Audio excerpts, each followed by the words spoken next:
हम लोग भगवद गीता की भूमिका को पढ़ रहे हैं और हम लोगों ने भगवत धाम के बारे में कुछ सुना था, गोलोक के बारे में भी सुना था, वैकुंठ के बारे में सुना था, वहाँ तक जाने की योग्यता के बारे में सुना था। अब आज एक बहुत महत्वपूर्ण प्रश्न उठाएँगे प्रभुपाद जी, उसका उत्तर देंगे कि भगवत धाम में कैसे पहुँचा जा सकता है? इससे पहले कि हम उसको शुरू करें, कुछ भक्त काफ़ी नए भी लग रहे हैं इसमें, इन द सेंस जो अभी भक्ति को उतनी प्राथमिकता नहीं दे रहे होंगे।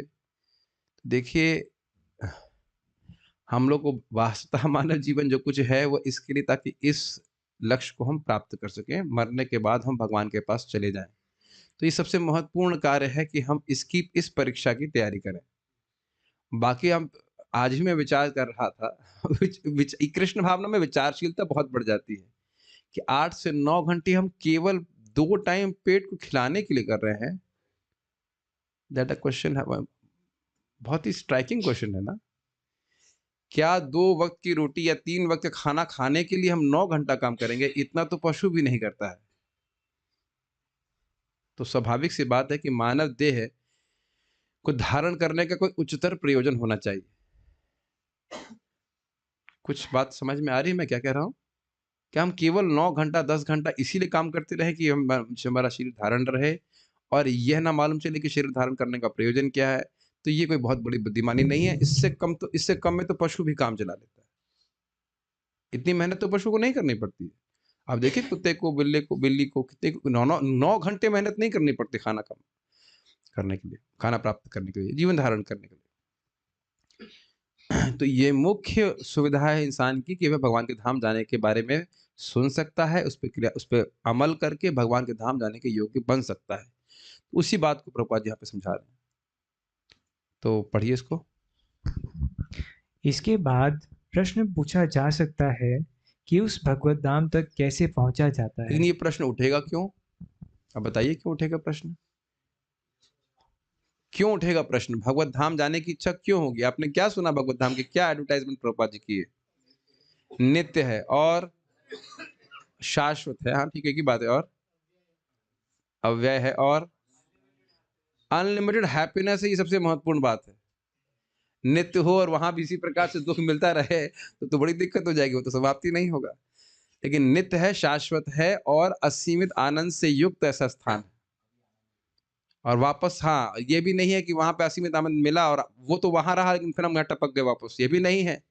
कभी वापस नहीं आना पड़ेगा, तो स्वाभाविक सी बात है कि ऐसे अच्छे स्थान का श्रवण करके व्यक्ति सोचेगा मैं कहाँ जाऊँगा?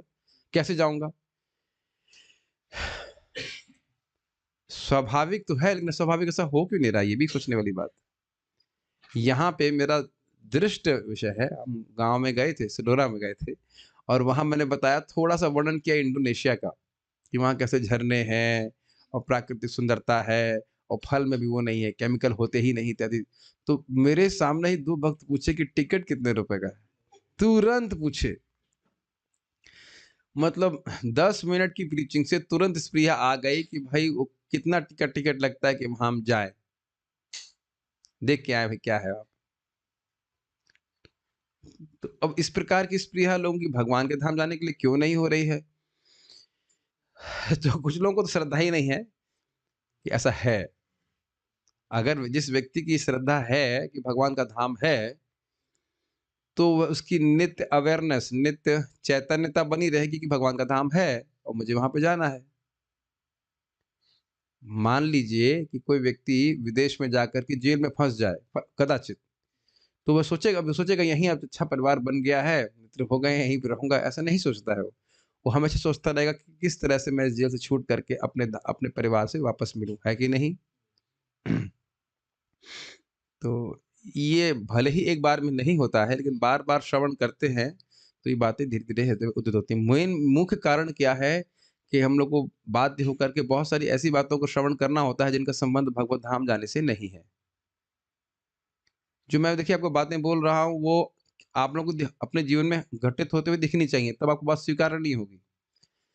दिन भर में 8-9 घंटा तो हम भागवत नहीं सुन रहे हैं और जो बातें हम कर रहे हैं, क्या वो उस प्रकार से हमको प्रेरित करती हैं या धक्का लगाती हैं कि हम हमें भगवान के धाम जाना है? वो आप प्रश्न कर लीजिएगा अपने आप से। और इसी कारण से व्यक्ति इस अवेयरनेस में, चैतन्यता में नहीं रहता है कि मुझे भगवान के पास जाना है। बातें बहुत सिंपल लग रही हैं, एप्लीकेशन कीजिए तब देखिए जीवन में कितना परिवर्तन आ जाएगा। बहुत सिंपल लग रही है ना बात, लेकिन दुनिया में हम, और ये भी आप नहीं कह सकते वो सारी बातें जो हम करते हैं वो आवश्यक हैं। स्क्रैच योर ब्रेन्स, क्या वो हर बात जो हम कर रहे हैं वो हमारे लिए, हमारी नौकरी के लिए, हमारे जीवन जीने के लिए आवश्यक है? तो वो स्मृति हटेगी ना वहां से, उससे जो बातों का लिंक है जो भी प्रभुपाद श्लोक कोट कर रहे हैं उससे, इसलिए मैं सब बातें बोल रहा हूँ। तो प्रश्न पूछा जा सकता है कि भगवत धाम कैसे पहुंच सकते हैं। इसकी सूचना भगवत गीता के 8वें अध्याय में इस तरह से दी गई है। 8.5, मेरे पीछे बोलिएगा, माइक पे नहीं बोलिए, माइक पे बोलेंगे तो मेरे पीछे बोलिए। अंतकाले च मामेव अंतकाले च मामेव स्मरन् मुक्त्वा कलेवरम् स्मरन् मुक्त्वा कलेवरम् यः प्रयाति समद्भावम् यः प्रयाति समद्भावम् याति नास्ति अत्र संशयः। याति नास्ति अत्र संशयः। बहुत ही महत्वपूर्ण श्लोक है। अंतकाले अर्थात अंतकाल के समय, अर्थात मृत्यु के समय। च माम एव मेरा ही, बड़ा स्पष्ट हिंदी है। स्मरण मुक्त्वा, स्मरण मुक्त्वा, स्मरण करते हुए मुक्त होता है। कब? कलेवरम, स्मरण करते हुए कलेवर से मुक्त होता है।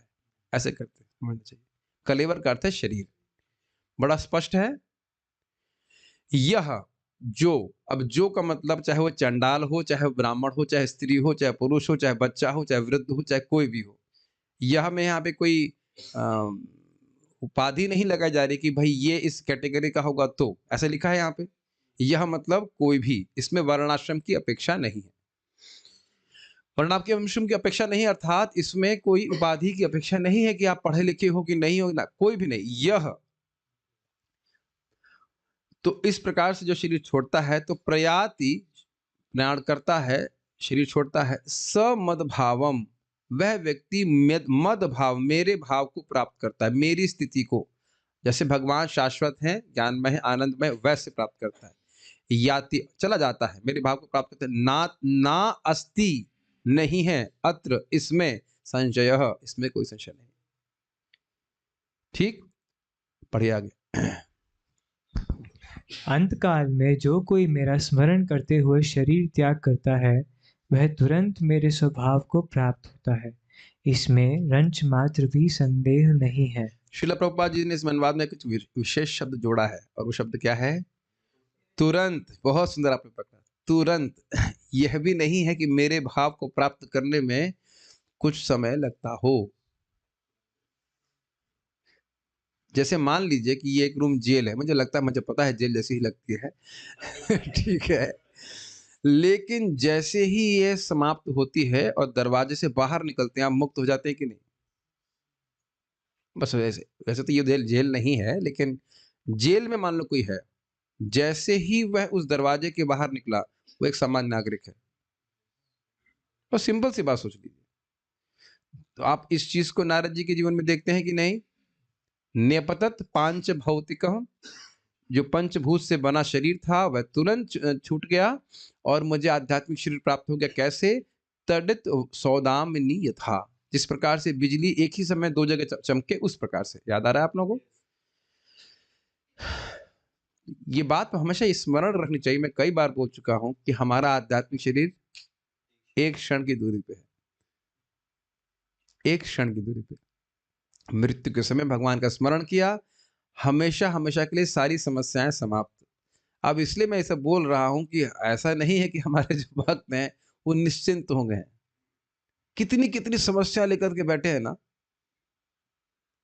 और वस्तुतः वो वस्तुएं जो कि आपको अपने प्रारब्ध के अनुसार अपने आप प्राप्त होंगी, चाहे वो नौकरी हो, चाहे वो शादी हो, चाहे वो स्वास्थ्य हो, या जो कुछ भी है। मैं किसी व्यक्ति विशेष की बात नहीं कर रहा हूं। जिन चीजों को आपको अपने आप प्राप्त होना है, उसके लिए हम बहुत चिंता कर रहे हैं कि नहीं? करते ही रहते हैं, ये कैसे होगा, वो कैसे होगा। और जो चीज़ें अपने आप हमको नहीं मिलेंगी और उसको मिलने से बहुत अधिक लाभ होगा, उसके बारे में चिंता नहीं है हमारी। ये सफिशिएंट चिंता नहीं है। अब मैं ऐसा नहीं कह रहा हूँ कि आप सब लोगों की कोई चिंता नहीं है, लेकिन कुछ चिंता, और चिंता से मेरा मतलब ईगरनेस, आग्रह हमें थोड़ा बढ़ना चाहिए कि कितना बड़ा लाभ होने वाला है इस चीज़ से, ठीक है? और वो कैसे होगा? अगर हम सीधी इक्वेशन बिठाएँ, जो नियम बताएँ, वो वह तब होगा जब हम मृत्यु के समय भगवान का स्मरण करें। तब कहेंगे तो फिर मृत्यु के समय करते हैं, अभी करने की क्या ज़रूरत है? उसको भी हम डिस्कस करेंगे आगे बढ़ते हुए। जो व्यक्ति मृत्यु के समय कृष्ण का चिंतन करता है, वह कृष्ण को प्राप्त होता है। मनुष्य को चाहिए कि वह कृष्ण के स्वरूप का स्मरण करे, और यदि इस रूप का चिंतन करते हुए वह मर जाता है, तो वह निश्चित ही भगवत धाम को प्राप्त होता है। मद्भावम शब्द परम पुरुष के परम स्वभाव का सूचक है। परम पुरुष सच्चिदानंद विग्रह हैं, अर्थात उनका स्वरूप शाश्वत ज्ञान तथा आनंद से पूर्ण है। हमारा यह शरीर सच्चिदानंद नहीं है, यह सत नहीं अपितु असत है, यह शाश्वत नहीं अपितु नाशवान है, यह चित नहीं है अर्थात ज्ञान से पूर्ण नहीं अपितु अज्ञान से पूर्ण है। इसको थोड़ा समझने का प्रयास कीजिए। अपने शरीर के बारे में हम क्या जानते हैं? यही उत्तर है कि कुछ भी नहीं जानते। पेट कैसे पाचन तंत्र हमारा बना हुआ है, कोई नहीं जान रहा है। आँख हमारी कैसे देख रही है, नाक से हम कैसे सूँघ रहे हैं, या कुछ भी गर्म सर्दी का अनुभव कैसे कर रहे हैं, देखा जाए तो हम कुछ भी नहीं जानते। हो सकता हो कि कुछ थोड़ा बायोलॉजी या आयुर्वेद अगर कुछ पढ़ेगा तो जानकारी होगी, लेकिन फिर भी यह तो नहीं समझ में आ रहा है कि कितना मात्रा हमारा रस बन गया शरीर से, खाने का रस बन रहा है, वो कैसे हमारे मांस में परिणित हो रहा है, ये तो हम नहीं समझ पा रहे हैं। ये बुद्धि में किस प्रकार से हमारे तंतु चल रहे हैं, ये तो कुछ भी नहीं समझ पा रहे हैं। टोटल अज्ञान, अविद्या जाल जिसे कहा जाएगा, अविद्या का जाल है। तो ये थोड़ा देखते हुए चलें। ये अच्छा, ये बातें मैं बार-बार क्यों सुननी पड़ रही हैं? क्योंकि ज़्यादा भूलने में समय भी नहीं लगता। तुरंत भूल जाते हैं और तुरंत क्लास के बाद ही सोचने लग जाएँगे हम ये शरीर है और शरीर के अनुसार कार्य करना है। ठीक है? हमें पढ़िए, पढ़िए। हाँ। हमें भगवत धाम का कोई ज्ञान नहीं है, यहाँ तक कि हमें इस भौतिक जगत तक का पूर्ण ज्ञान नहीं है, जहाँ ऐसी अनेक वस्तु हैं जो हमें ज्ञात नहीं है। यह आप लोग को अभी शायद पता नहीं हो, क्या कौन-सी ट्रेंच है वो? मैरियाना ट्रेंच, वहाँ भी जीवन पाया गया है। I mean that's quite amazing. 10,000 11 kilometre, 11 kilometre गहरा है वो। बता रहे हैं कि उससे भी और गहरा हो सकता है, और वहाँ पे भी जीवन पाया गया है। तो वहाँ का जीवन कैसा होता होगा? वहाँ तो प्रकाश का भी नितांत अभाव ही होता होगा। प्रकाश तो होता नहीं वहाँ पे। 11 किलोमीटर पानी के नीचे भी जीवन है। तो क्या जानते हैं हम जगत में? इसीलिए एक बात तो हमें विश्वास करनी चाहिए कि साइंटिस्ट पे विश्वास नहीं करना चाहिए। समझ में आ रहा है? वो एक छोटे बच्चे की तरह खोज रहे हैं। शास्त्र पे विश्वास करना चाहिए, यद्यपि वो अविश्वसनीय लगता है। और ऐसा भी नहीं कि शास्त्र जो साइंटिस्ट की बातें सब विश्वसनीय होती हैं। ठीक है, आगे पढ़िए। यह शरीर निरानंद है, आनंद से ओतप्रोत ना होकर दुख से पूर्ण है।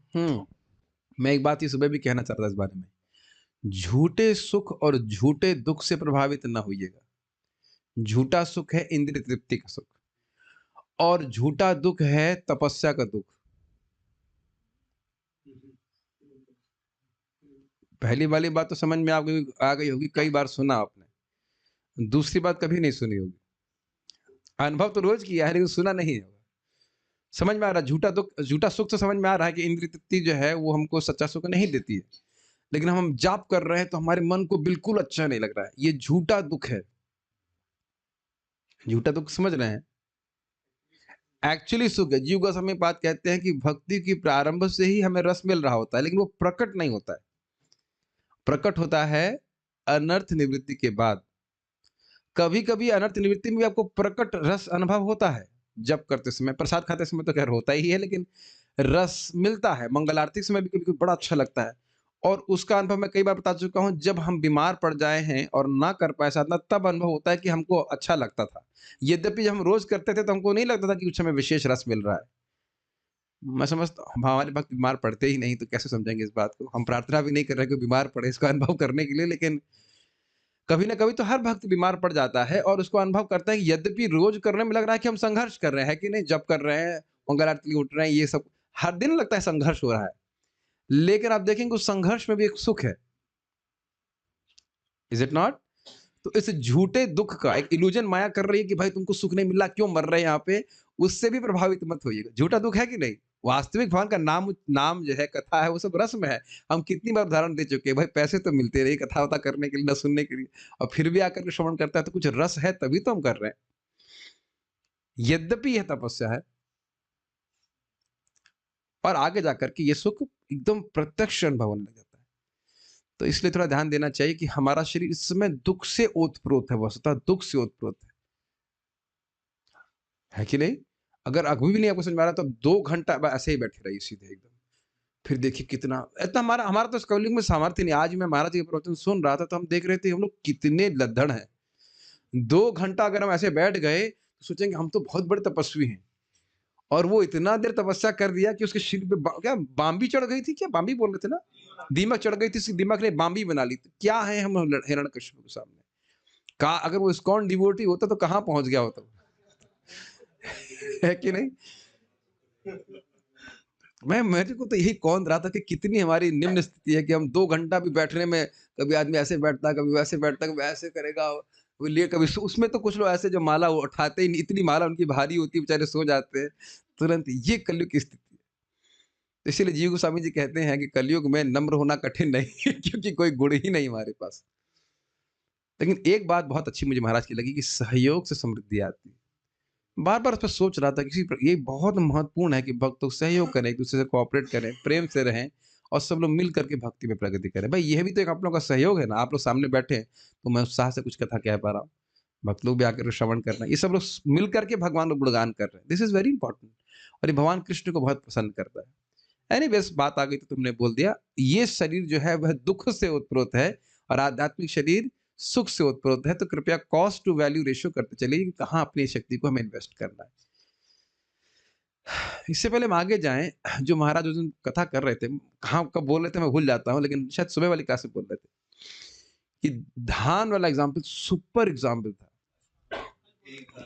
भाई बहुत सुपर एग्ज़ाम्पल था कि कोई व्यक्ति मैं उसको भक्ति में मैपिंग कर रहा था, कि चावल का धान जो होता है, दाना है ना?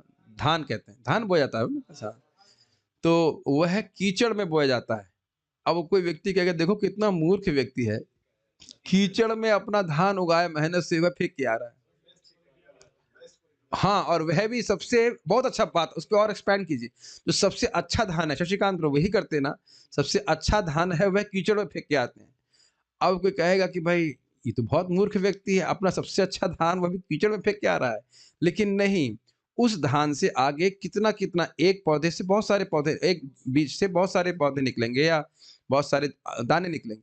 तब मैं सोच रहा हूँ देखिए 2 बातें समझ लेनी चाहिए। एक हमारे मनुष्य जीवन का जो सबसे महत्वपूर्ण समय युवावस्था, वो सबसे अच्छा धान कह लीजिए बहुत अच्छा समय है।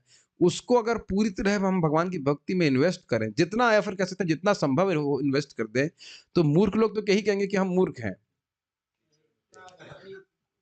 कीचड़ में अपना जीवन व्यर्थ कर रहा है कि नहीं? लेकिन वो आगे कितना लाभ देने वाला है, उसको वह कल्पना वह सोच भी नहीं सकते। बारंबार आप सब लोग याद रखा करिए, अगर जब अच्छा ना भी लगे तो भी एक कृष्ण नाम, 1 करोड़ अश्वमेध यज्ञ, वो कह रहा है कि एक बार कृष्ण बोलने के समान है। किसके बोलने के समान है? कृष्ण।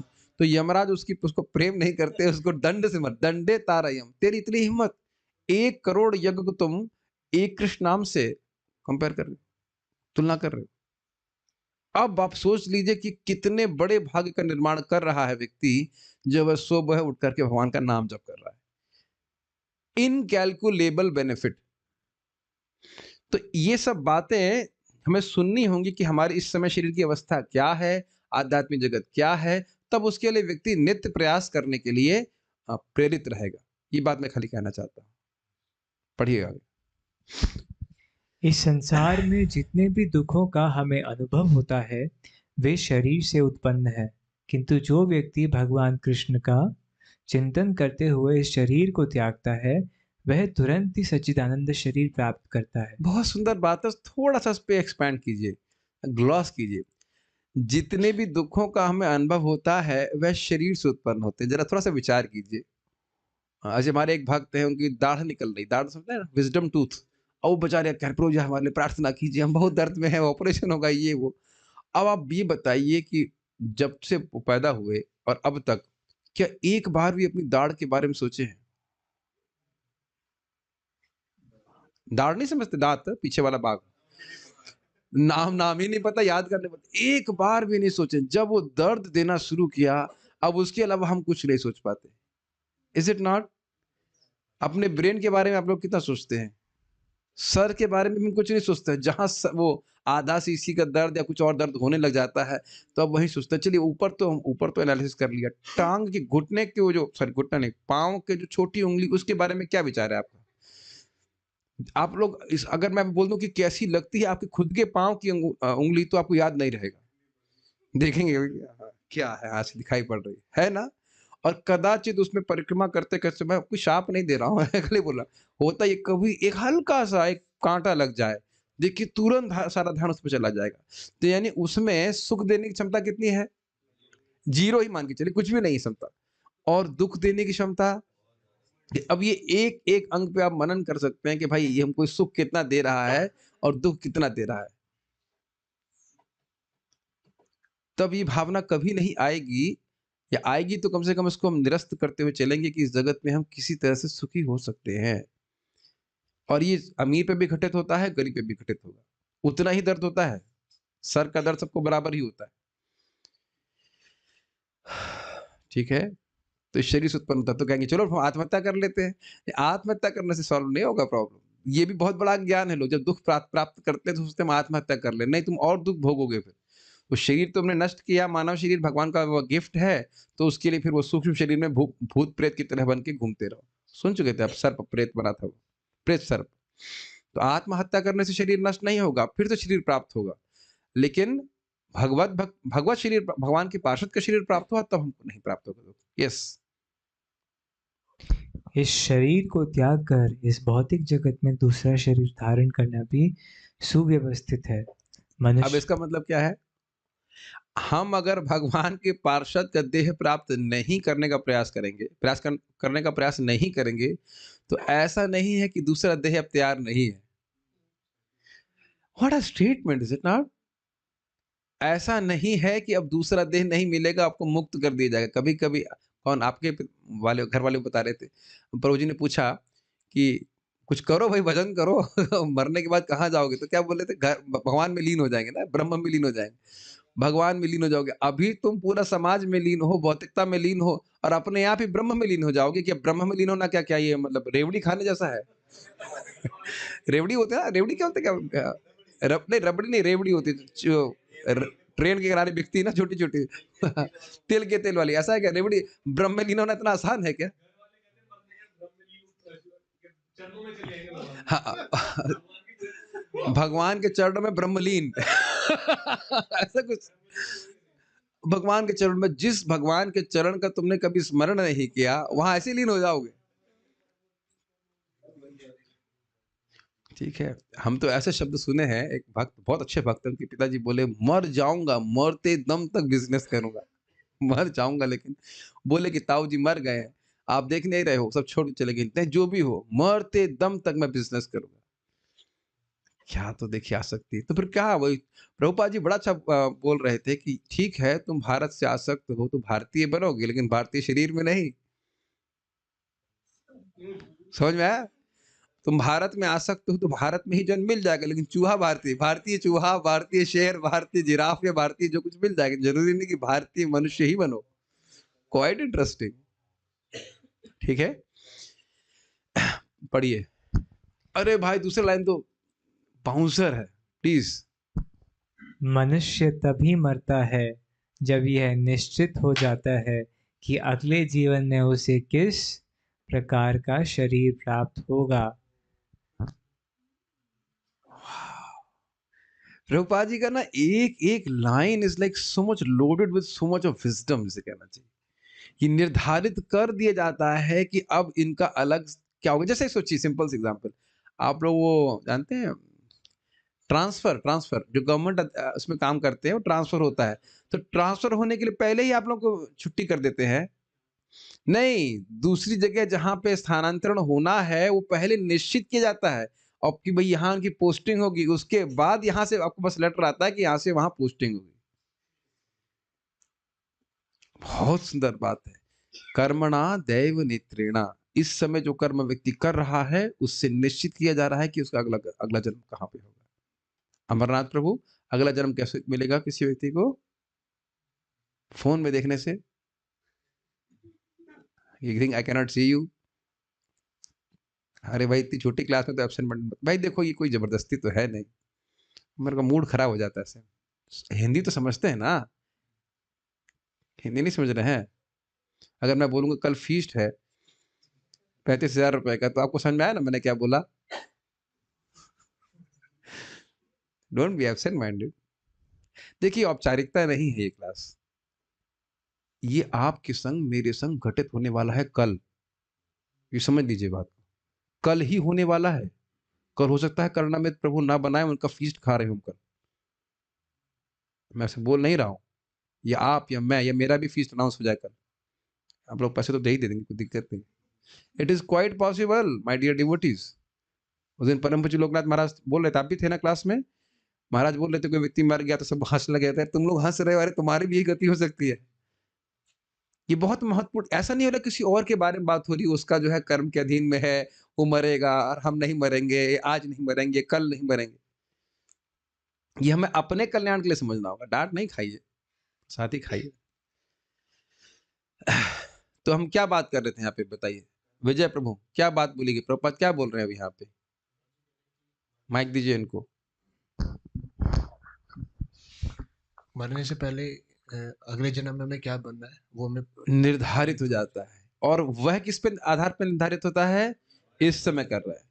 और कौन कौन निर्धारित करता है? प्रभुपाद कह रहे हैं कि उच्च अधिकारियों के द्वारा। उच्च अधिकारी मतलब भारत के कोई प्रधानमंत्री नहीं, उनके से भी ऊपर जो हैं देवता, वह सब निर्धारित करते हैं कौन व्यक्ति कहाँ पहुंचेगा।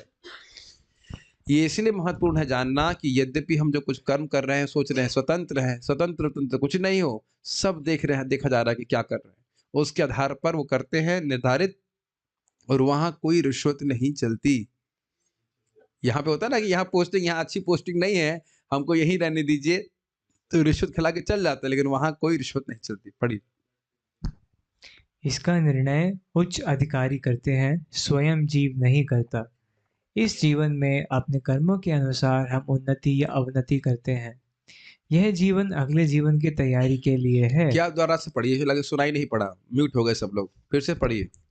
इस यह जीवन, खाली इसको इसका बस निर्णय बस यही पढ़िए, यह जीवन, और यह 3 बार पढ़िए इसको। यह जीवन अगले जीवन की तैयारी के लिए है। यह जीवन अगले जीवन की तैयारी के लिए है। यह जीवन अगले जीवन की तैयारी के लिए कुछ है। भी याद नहीं रहा इस प्रवचन से तो ये बात जरूर साथ में लेके जाइए। यह जीवन अगले जीवन की तैयारी है। इतना याद हुआ? आंखें बंद करके बोलिए, आंख खोल के बोलिए, आंख बंद करके बोलिए। अब भूल जाइए इसको। समझ रहे हैं? क्या याद हुआ आपको? तेलुगु में बोलो क्या लिखा है इसमें। नहीं बोल सकते। यह जीवन अगले जीवन की तैयारी है। ये नहीं कि हम यहाँ सेठ बन गए, अब आराम करेंगे, अब तो बहुत दिन रहेंगे, ऐसे नहीं है। बहुत दिन नहीं रहने दिया जाएगा। Next next next next next, हम बहते जा रहे हैं प्रभाव में। अच्छे कर्म करेंगे तो अच्छा शरीर प्राप्त होगा, अच्छी बुद्धि प्राप्त होगी, अच्छा स्थान प्राप्त होगा। कम से कम अगर एकदम बहुत तरह से देखा जाए, और आध्यात्मिक कर्म करेंगे तो भगवान के पास चले जाएंगे। ठीक है, पढ़िए। अतएव यदि हम इस जीवन में भगवत धाम पहुंचने की तैयारी कर लेते हैं तो निश्चित ही इस शरीर को त्यागने के बाद हम भगवान के ही सदृश आध्यात्मिक शरीर प्राप्त करते हैं। अब एक बात समझ लीजिए, हमारा श्लोक क्या चल रहा था? अंत काले च मामेव स्मरण मुक्त्वा कलेवरम यह प्रयाति सदजन देहम सयाति परमाम। नहीं, ये अलग चला गया। ये श्लोक याति नाते इस तरह से, वो भी श्लोक है लेकिन वो अलग श्लोक है। तो कहने का आशय ये है कि देखिए, अगर जीवन भर हमने माया की ही चर्चा करी है, तो अकस्मात भगवान का स्मरण नहीं हो सकता है। अजामिल जैसा केस रेयर कहीं होता है। वो खुद ही आश्चर्य कर रहा था कि मेरे मुख से मी मेरे मुख से भगवान का नाम कैसे आ गया? नाम स्वस्त्यनम हरे, कैसे आ गया ये मेरे मुख से नाम? तो वो एक एक्सीडेंटल केस है, लेकिन प्रायः सभी के संग ऐसा नहीं होने वाला है। जीवन भर हमने जिधर आसक्ति को क्या कहेंगे उसको मतलब कल्टीवेट किया है, बढ़ाया, अभिनिवेश किया, वहीं पे मन बार-बार जाएगा, वहीं पे मन बार-बार जाएगा। तो अब आप समझ रहे हैं कि सॉल्यूशन क्या है? जितना जल्दी व्यक्ति को समझ में आ जाए, भगवान के प्रति आसक्ति को बढ़ाना चाहिए। और वह कैसे बढ़ता है? श्रवणम, कीर्तनम, विष्णु स्मरणम इत्यादि के द्वारा। जितना-जितना भगवान का स्मरण करेंगे, उतना हृदय शुद्ध होगा, और जितना हृदय शुद्ध होगा, उतना ही माया के विचार में संलग्न होने की प्रवृत्ति भी कम हो जाएगी। मेरी बातें समझ में आ रही हैं? है कि नहीं? आपकी ऐसी स्थिति हो जाएगी कि कोई बात करेगा तो आप उस उधर और बात करना चाहेंगे नहीं। मैंने देखा है कि अच्छे साधु लोग तो ज़्यादा बात भी नहीं करते। भगवान के बारे में आप देखेंगे बहुत उत्साह रहेगा बात करने का। लेकिन भौतिक वार्ता होगी तो वो एकदम इंडिकेट कर देंगे कि आप हमारा टाइम वेस्ट कर रहे हैं। Maybe not in a very gross way, but they will indicate कि we are not interested. तो ये अच्छे साधुओं का लक्षण है कि वह कृष्ण कथा से इतर कोई चर्चा नहीं करते हैं, क्योंकि वो जान रहे हैं कि ये सब की रील बन रही है मन में। मेरी बातें समझ रहे हैं? रील वो मन में आ रहा है, सब बातें संस्कार बन रहे हैं, और यही फिर उठ उठ करके मन में वापस उभरेंगे, और मृत्यु के उसमें हो सकता है कि ये सारी बातें आपके सामने आ जाएं।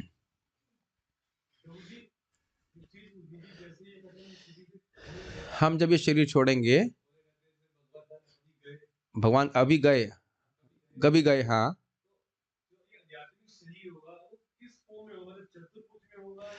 हाँ, ये प्रश्न ये है कि क्या वो आध्यात्मिक शरीर वो किस रूप में होगा ना? अच्छा प्रश्न है।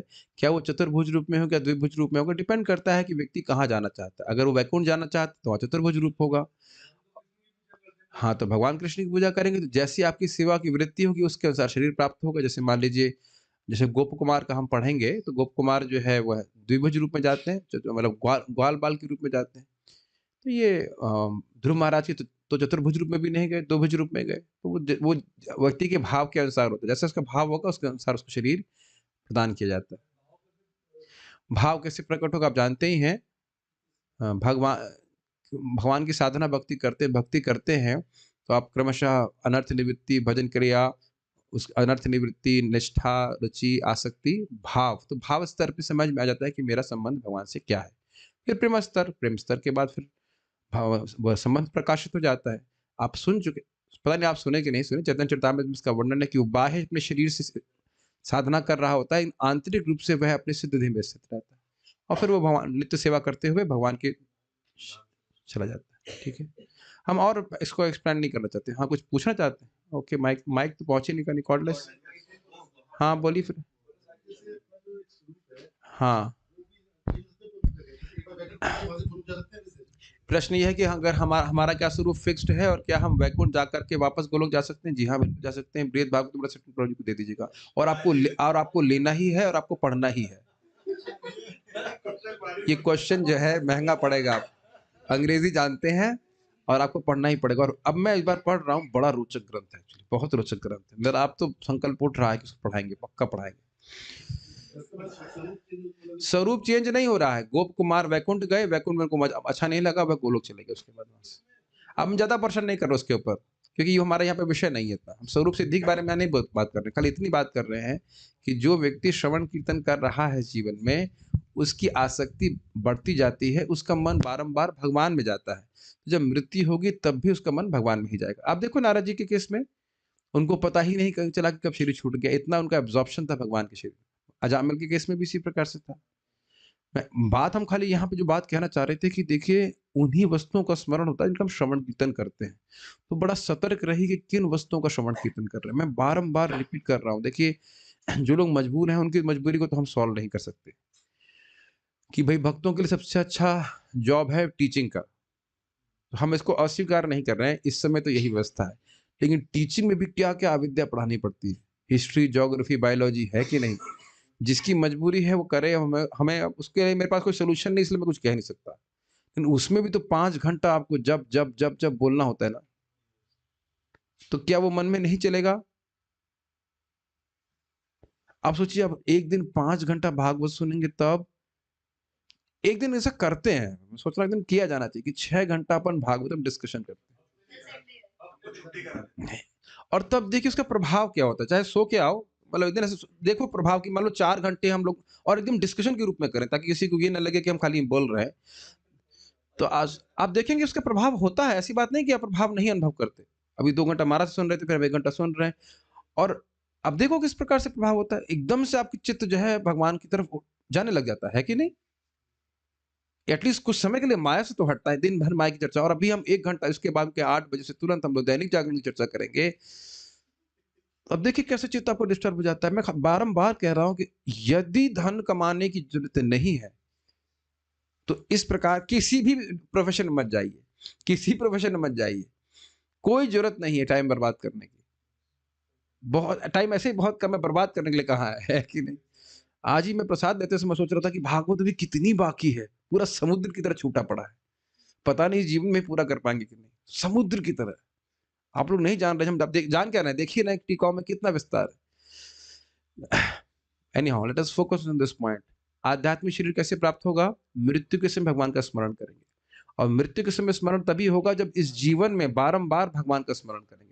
उस प्रकार से अपने जीवन को अलाइन करेगा बुद्धिमान व्यक्ति। खत्म करे ये कहानी, समझते ना? चैप्टर क्लोज करे, यस।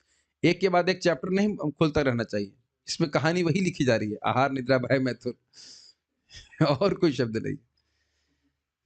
थोड़ा और पढ़िए 10 मिनट, फिर हम okay, yes, please go ahead.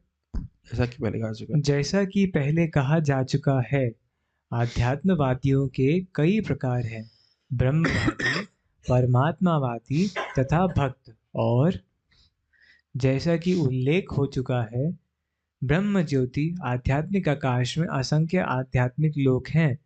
इन लोगों की संख्या भौतिक जगत के लोगों की संख्या से कहीं अधिक बड़ी है। यह भौतिक जगत संपूर्ण सृष्टि का केवल चतुर्थांश है, एकांशेन स्थितो जगत।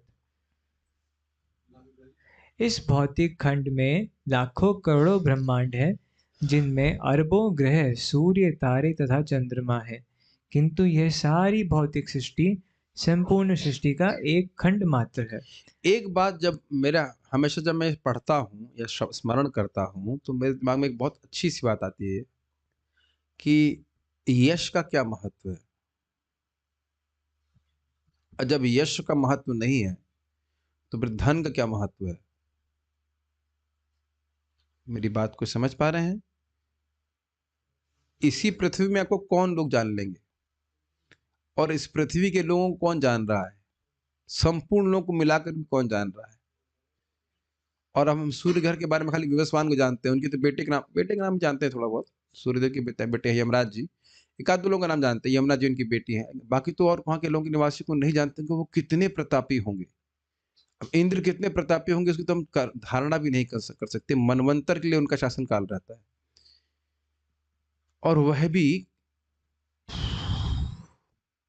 14 इंद्र आकर के समाप्त ब्रह्मा जी के एक दिन में। और फिर ब्रह्मा जी कह रहे हैं कि पूरे शाश्वत जीवन में मेरी आयु कैसी है।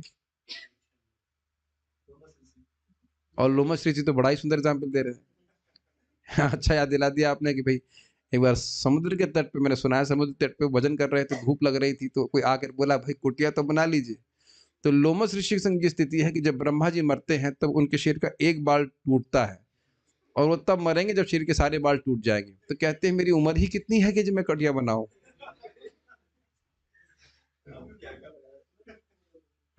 तो अब अपने अज्ञान को देख लीजिए, हम लोग तो कीड़े की तरह बुलबुल बुलबुल करते हैं, उसमें कितनी व्यवस्था बनाते हैं बताइए, कितनी व्यवस्था बना के चल रहा है, उसमें कितनी हमारा समय, हमारा शरीर नष्ट होता है। देखिए, मैं स्मरण आ जाता है, यहाँ मकान बनाओ, उसके बाद वहां मकान बना लो, उसके बाद वहां मकान बना लो, ऐसा लग रहा है अपने को विस्तारित करेंगे और हमेशा वहां पे रहेंगे।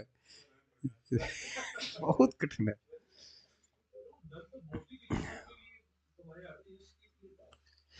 मैं कह रहा हूं कि जब यश का ही महत्व नहीं है तो धन का तो कहना ही क्या।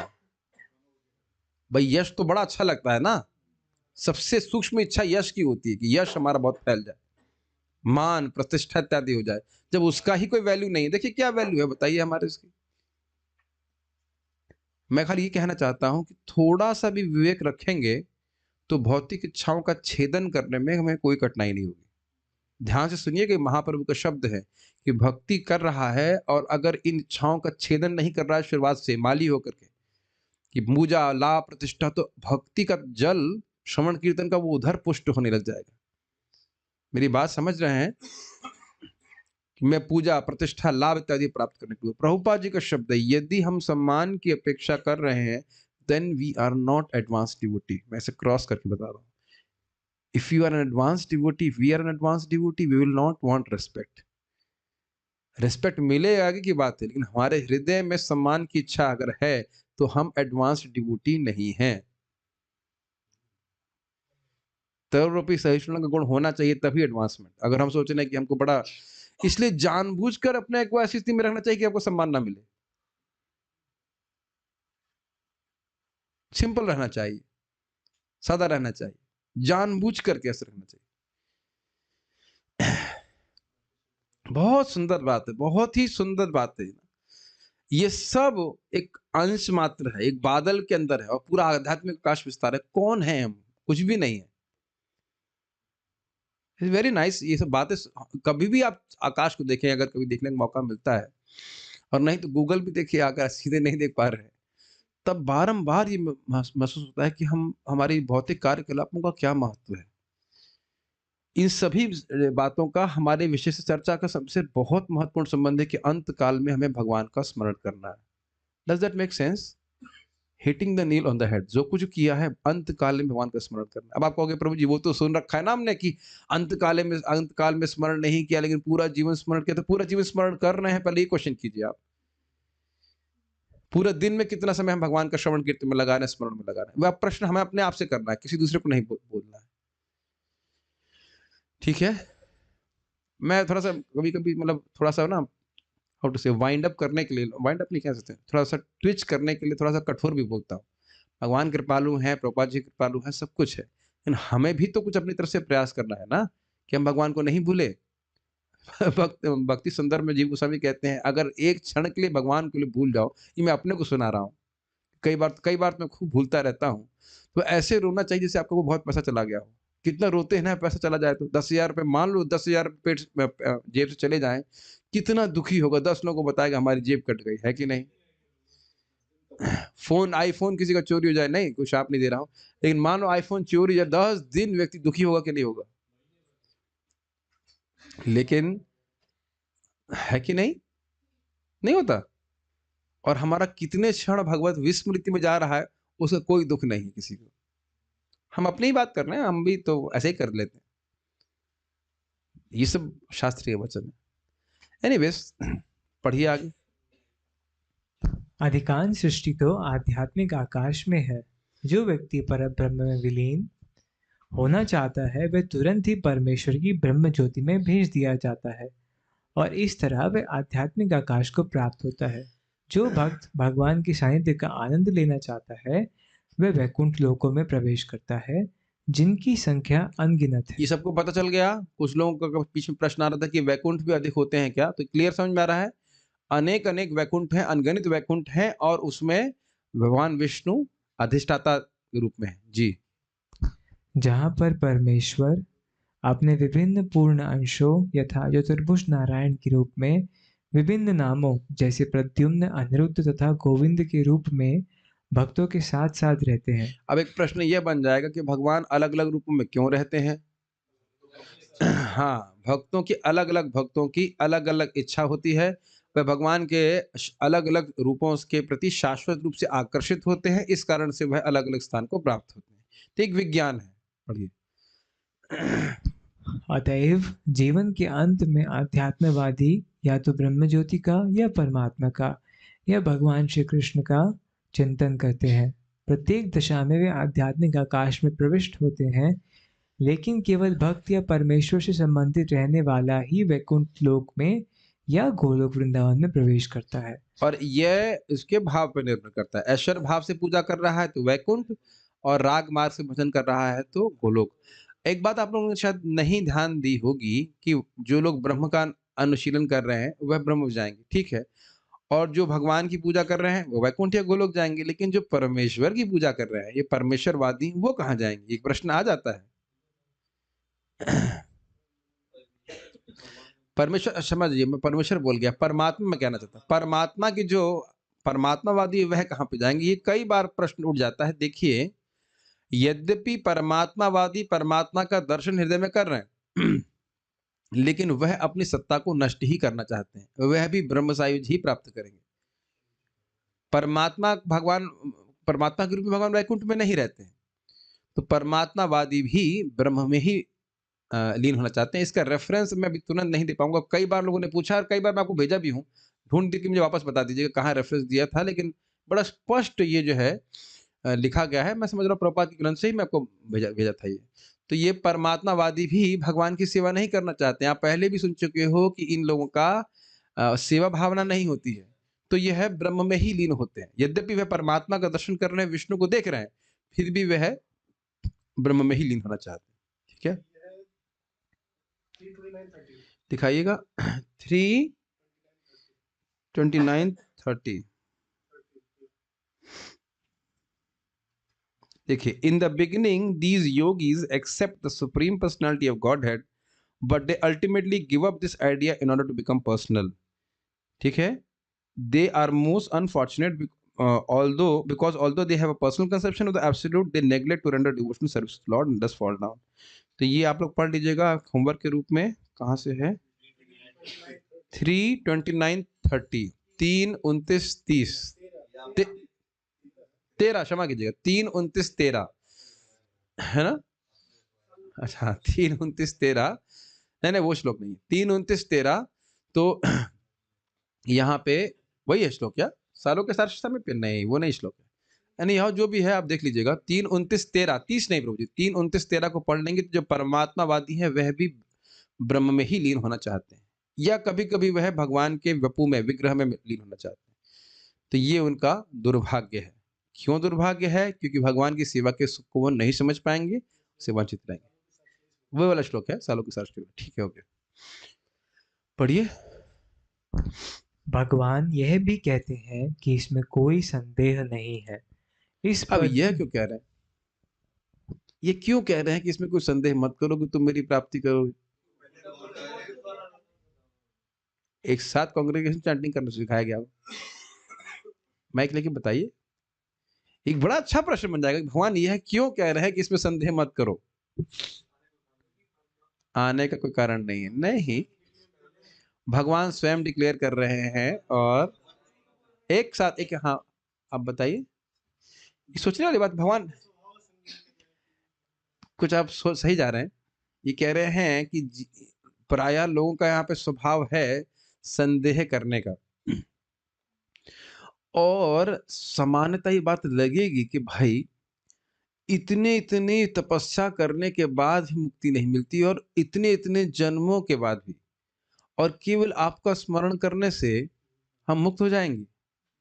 कुछ आशा समझ रहे हैं बात है ना? लगे पड़े हैं लोग तपस्या करने में। हम लोग तो उतना लगे नहीं है, लेकिन जो लोग वाकई मुक्त होना चाहते हैं वो लोग खूब तपस्या कर रहे हैं, घोर तपस्या करते हैं। ब्रह्मचर्य का पालन, एकदम नैष्ठिक ब्रह्मचर्य का पालन, और ये उबला हुआ ये खाओ और ये खाओ, बहुत तपस्या, घोर तपस्या करते हैं। और उनसे कोई कह दे बस भगवान का स्मरण करके भगवान को प्राप्त कर लेंगे, तो वह नहीं स्वीकार करेंगे। आप लोगों के हृदय में भी, आपसे मेरा मतलब जनरली भक्त लोग कभी कभी बहुत तपस्या करने में लग जाते हैं, जबकि तपस्या क्या करनी है? मन मना भव मद भक्तो मदयाज इमाम नमस्कुरु।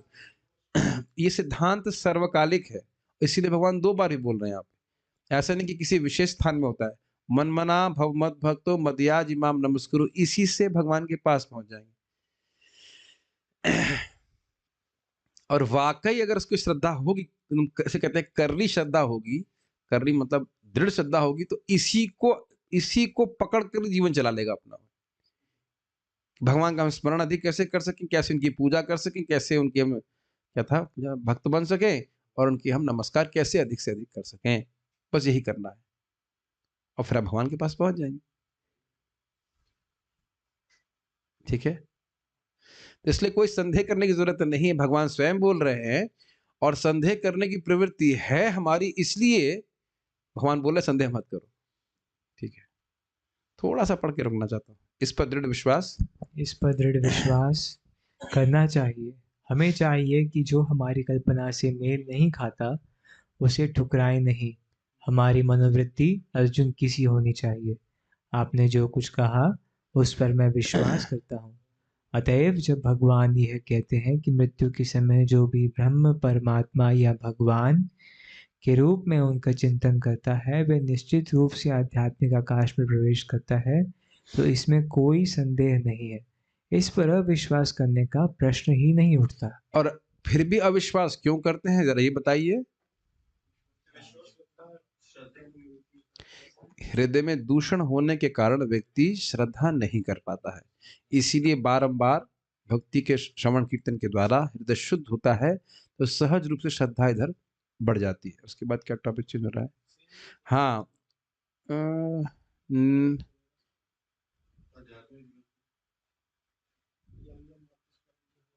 हाँ, थोड़ा सा और पढ़ना पड़ेगा, इसमें फिर थीम चेंज हो जाएगी। पढ़िए। अच्छा, एक बात इंटरेस्टिंग है, ये चलिए पहले इसको पढ़िए फिर बताता हूँ। भगवद गीता में 8.6 उस सामान्य सिद्धांत की भी व्याख्या है जो मृत्यु के समय सर्वोच्च का चिंतन करने से आध्यात्मिक धाम में प्रवेश करना सुगम बनाता है। यम यम वापि स्मरन् भावं त्यजते अन्ते कलेवरं तं तमेवेति कौन्तेय सदा तद्भाव भावितः। यम यम वापि स्मरन् भावं, जिस जिस भाव को व्यक्ति स्मरण करता है, त्यजति अन्ते कलेवरम, और अपने शरीर त्यागते समय, अपने शरीर को त्यागते समय जिस जिसका स्मरण करता है, तम तमेवेति कौन्तेय, हे कुंती पुत्र, वो वही प्राप्त करता है, सदा तद भाव भावित, वह उस भाव को निश्चित प्राप्त करता है। यस, अपने इस शरीर को त्यागते समय मनुष्य जिस भाव का स्मरण करता है वह अगले जन्म में उस भाव को निश्चित रूप से प्राप्त होता है। हाँ, अब यहाँ पे हम रुक जाएंगे, बस इस बात को समझिए। एक भक्त ने पूछा था, चलिए यहाँ पे उत्तर हो गया। 8.5 और 8.56 में अंतर क्या है? 8.5 में भगवान क्या बोल रहे हैं? अंत काल में तुम मेरा स्मरण करोगे तो मेरे पास आ जाओगे। तो कोई व्यक्ति सोच सकता है कि ये विशेष बात है, लेकिन ये विशेष बात नहीं है। अगले 8.6 में यहाँ पे प्रभुपाद जी कोट कर रहे हैं, वहां भगवान ये जनरल सिद्धांत बता रहे हैं कि ऐसा नहीं है कि मेरा स्मरण कर रहा है तो मेरे पास आ रहा है तो मैं कुछ विशेष सुविधा दे रहा हूँ। जो व्यक्ति जिसका स्मरण करेगा वो वहां पहुंचेगा। ये स्मृति का प्रभाव है। तो अब स्वाभाविक सी बात है कि मान लो कोई स्वर्ग जाना चाहता है या बिजनेस कर रहा है या जो किसी चीज में आ सकता है, तो उसी के बारे में सोचेगा, वहां चला जाएगा। तो ऐसा नहीं कि भगवान कोई मतलब स्पेशल कुछ जाति कर रहे हो या कुछ मतलब फेवर कर रहे हो, ऐसा नहीं है। हाँ, अंतर यह है कि अन्य स्थान में जाएंगे तो वहां पे कोई शास्त्र स्थान नहीं प्राप्त होगा। ठीक है, अब इसके बाद थोड़ा सा परिवर्तन करेंगे प्रपाद्य विषय को, कैसे भगवान की विभिन्न शक्तियां, उसकी हम चर्चा कल करेंगे। कोई प्रश्न किसी बात का है क्या? जीव को 1 साल तो नरक तक जाने में लगता है, फिर उसको नरक की सजा मिलती है करोड़ों साल। प्रभुपाद जी कल कह रहे हैं मरते ही तब हैं जब नेक्स्ट बर्थ फिक्स हो जाता है। कैसे समझें? ये कहाँ लिखा है कि नरक जाने में 1 साल लगता है? गरुड़ पुराण में लिखा है 365 दिन लगते हैं। अच्छा भाई, हमने शिला प्रभुपाद जी ग्रंथों में कहीं नहीं पढ़ा है। एक बात जरूर है कि यदि अगर अग्नि पे बिठा दिया जाए तो कितने वो समय, एक क्षण कितने समय का लगता है? तो अब सारे समय के आप एक ही मतलब अपनी अपनी एक ही टाइम फ्रेम में नहीं मेजर कर सकते। ब्रह्मा, हमारा 1 साल ब्रह्मा जी का एक क्षण है ऑलमोस्ट, मोटा मोटी, मतलब जो ब्रह्म विमोहन लीला से हम प्रभुपाद से सुनते हैं। तो अब वहां बोला जा रहा है, ये मैंने भी पढ़ा था, अभी हम लोग कल ही तो पढ़ रहे थे, कितने करोड़ों साल तक, कितने कल्पों तक वो नरक भोगी। तो आप कहेंगे भाई उसमें तो बहुत सारे ब्रह्मा जी भी चेंज हो गए होंगे। ब्रह्मा जी तो नहीं चेंज हुए, लेकिन बहुत सारे देवता चेंज होंगे, यमराज भी चेंज हो गए होंगे। तो इस समय तक नरक रहा होगा क्या? तो कहने का आशय जो हम समझते हैं वो यही है कि जब दुख भोग रहा होता है तो उसको लगता है कि भाई ये तो बहुत लंबा समय जा रहा है। क्लास नहीं लगती लंबे समय। कभी-कभी लगता है ना क्लास समय धीरे हो गया, घड़ी चल ही नहीं रही, आगे बढ़ ही नहीं रही है। है तो घड़ी तो उसी स्पीड से चल रही है। ये आप theory of relativity of time जानते हैं ना? एग्ज़ाम्पल देता है, कोई व्यक्ति अपने प्रेमी का अ, वेट कर रहा है तो उसको एक क्षण बहुत लंबा लगता है और उसके साथ रहता है तो घंटा भर भी कैसे निकल जाता है पता ही नहीं चलता। तो ये सब इसी तरह से समझना होगा कि ये 1 साल कह रहे हैं तो इसका अर्थ ये नहीं कि अब 1 साल ही लगता है और उसके बाद सारी व्यवस्था है। ठीक है कि नहीं? जो कुछ भी हो, अगर ये भी मान लिया जाए कि नरक, तो नरक में भी यातना शरीर दिया जाता है, तो यह भी तो निश्चित कर दिया था कि इसको कहाँ लिया जाएगा, कहाँ पीटा जाएगा, कहाँ पटका जाएगा, सारी व्यवस्था। इस शरीर में तो नहीं लेके जाया जाता है, यातना शरीर में लेके जाया जाता है, तो वह भी शरीर हुआ ना एक प्रकार का। उसमें क्या समझ दिक्कत है? बिना शरीर के तो आत्मा को ना दुःख भोगा जा सकता है, ना सुख भोग सकती है। तो यातना शरीर भी तुरंत दे दिया जाता है, कपड़ा पहना करके यातना करते हैं, चलो भाई पिटाई हो जाएगी तुम्हारी अच्छे से। ठीक है। बरसी होती है घर में 11 मंथ में। अब पता नहीं, देखिए आप ये व्यर्थ प्रश्न कर रहे हो, मुझे क्षमा कीजिएगा। प्रश्न ये है कि हम भगवान के पास कैसे जाते हैं? बरसी होती, अब ठीक है हम नाम नहीं लेंगे आपका, ये सब का कोई मतलब नहीं है। भगवान का नाम जप करके, भक्ति करके कैसे हम भगवान के पास जाएँ, ये मुख्य बात है। आप प्रमाण करने लगो, कर्म कांड जो हो रहा है उससे आप प्रमाण कर रहे हैं कि भाई शास्त्र में क्या वचन है? गीता में ये सब बातें बोल रहे हैं कि बरसी कब होती है? आप बताइए, बरसी कब होती है? होती रहे बरसी, हू केयर्स? मुख्य बात है वो समझना चाहिए कि अंत काल में भगवान का स्मरण करना है। ठीक है, प्रश्न कर लेना चाहिए, थोड़ा डाँट ही तो खाएँगे और तो कुछ नहीं। ऑडियो नहीं, यहीं पे अगर वो प्रश्न पूछ लें, कहाँ पे है? मुझे तो ओके। परम प्रेषित। अगर अच्छा होगा कि आप टाइप ही कर देते तो अच्छा रहता, उससे आसानी रहती है। अदरवाइज़ नहीं आओ, कल पूछ लीजिएगा, नहीं तो आप लोग वो अभी हम लोग पारायण करेंगे, 8-10 हो गया, वी वांट टू चैंट। ठीक है। हरे कृष्णा। श्रीमद् भगवद गीता की जय, श्रील प्रभुपाद की जय।